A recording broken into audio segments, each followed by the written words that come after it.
Hi friends, बेटा good morning.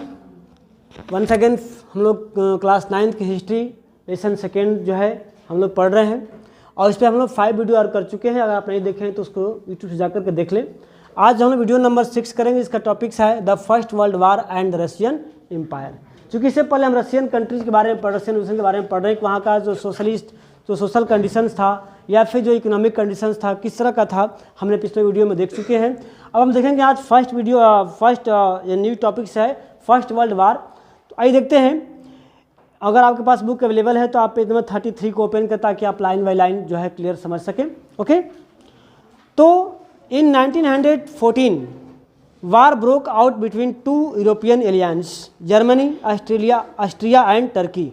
1914 में बात करते हैं पूरे वर्ल्ड में जो है फर्स्ट वर्ल्ड वार स्टार्ट हो चुका था। इसमें 2 कंट्रियों का यानी 2 ग्रुपों का गठबंधन कर सकते हैं, एलियंस, जिसमें पहला ग्रुप था, इसमें कंट्री था जर्मनी, ऑस्ट्रिया एंड टर्की।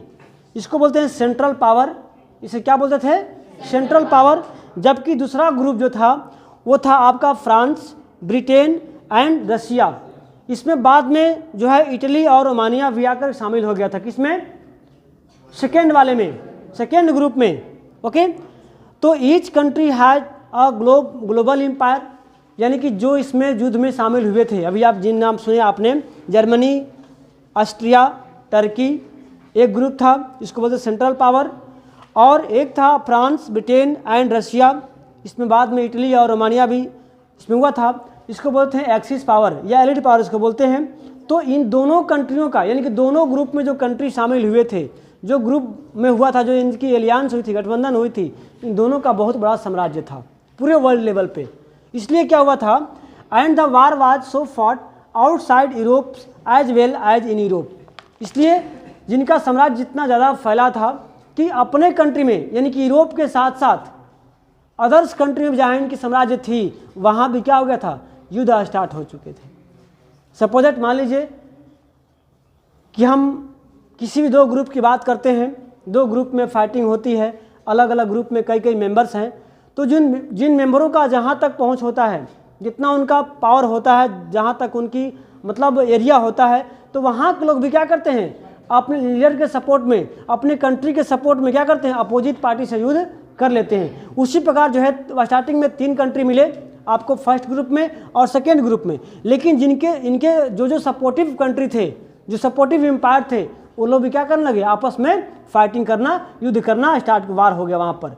तो this war was the first world वार। यही जो इसी वार को क्या बोलते हैं, फर्स्ट वर्ल्ड वार। तो एक क्वेश्चन बताया कि when was first world war held, first world वार कब हुआ था? तो 1914 में। उसमें कौन कौन कंट्री पार्टिसिपेट थे, कौन 1 ग्रुप में था, कौन सेकेंड ग्रुप में था, तो आप इसको यहाँ से नोट कर सकते हैं।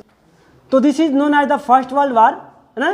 तो आप इसको आप नोट करना कि which country participated in the first world war and what is the name of the allied in the central power. इसमें कौन कंट्री थे and which year is was the held of first world war. ये कब हुआ था? 1914, याद रखना। तो नेक्स्ट चलते हैं इसका रीजन्स क्या था और इसमें एक्चुअली हुआ क्या था। हम बात करते हैं in Russia the war was initially popular. Starting period में रशिया में जो है ये वार बहुत सपोर्ट किए लोग, बहुत लोगों ने इसको वार को सपोर्ट किया। And people rallied around the सार निकोलस सेकेंड, और सार निकोलस को बहुत लोगों ने क्या किया, सपोर्ट किए लोग, इसके लिए रैली भी निकाले। एज द वार कंटिन्यूड, जैसे जैसे वार लंबा होते गया ना, 14 से स्टार्ट हुआ और कब समाप्त हुआ, 18 में, 1918, यानी कि नियर अबाउट 4 ईयर्स कम्प्लीटली जो है वार ये चलता रहा। तो जैसे जैसे युद्ध लंबा होते गया क्या हुआ, तो the Tsar refused to consult the main parties of the Duma. आपको पता है कि इससे पहले जो रशिया में दूमा के सरकार पार्लियामेंट्री गवर्नमेंट बनी थी, जो वहाँ के सार निकोलस, इसको जार बोलते हैं, जो है ना TSAR, इनके ऊपर जार कहते हैं, है ना। तो जो इनकी सरकार थी, जो जार गवर्नमेंट था वहाँ पर, अरिस्टोक्रेटिक गवर्नमेंट था, वो धीरे धीरे पार्टियों से कंसल्ट करना, यानी कि जो पार्टियों से राय लेना, मशवरा लेना कि हम क्या करना चाहिए, नहीं करना चाहिए, हमारे आगे वाली रणनीति क्या होगी, ये सब राय सलाह लेना, मीटिंग करना धीरे धीरे कम कर दिया था। और सपोर्ट वो थिन, यानी कि इनका जो सपोर्ट है धीरे धीरे समाप्त होने लगा। जैसे जैसे युद्ध लंबा होते गया लोग इनके सपोर्ट से हटते गए, भागते गए। एंटी जर्मन सेंटिमेंट्स रैन हाई, जबकि इसके अपोजिट में जो एंटी पार्टी था जर्मन का, उसका जो है सेंटिमेंट ज़्यादा बढ़ता गया। Can be seen in the renaming at Petersburg, जो पीटर्सबर्ग था उसका नाम चेंज कर दिया गया। ऐसा मानना था कि जो पीटर्सबर्ग जो नेम है वो जर्मन वर्ड है। क्या है वो? जर्मन वर्ड है। इसका नाम बदल दिया जारेनिया, यानी कि जो उनकी वाइफ थी, किनकी? जो सार थे वहाँ के निकोलस, उनकी वाइफ, उनके जो उन्होंने जर्मन रीजन्स को इसका नाम क्या बदल दिया था? पेटरगार्ड। किनका?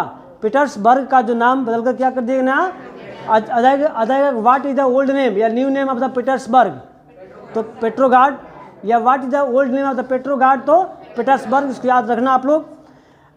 And the Tsarina Alexander's wife थी German origin and the poor adviser specially a monk called Rasputin made the aristocracy unpopular, यानी कि जो इनके जो सपोर्टर थे, ये जो इनके सलाहकार थे, उन्होंने जो गलत तरीके से इनको एडवाइस किया, किसको? जार निकोलस को।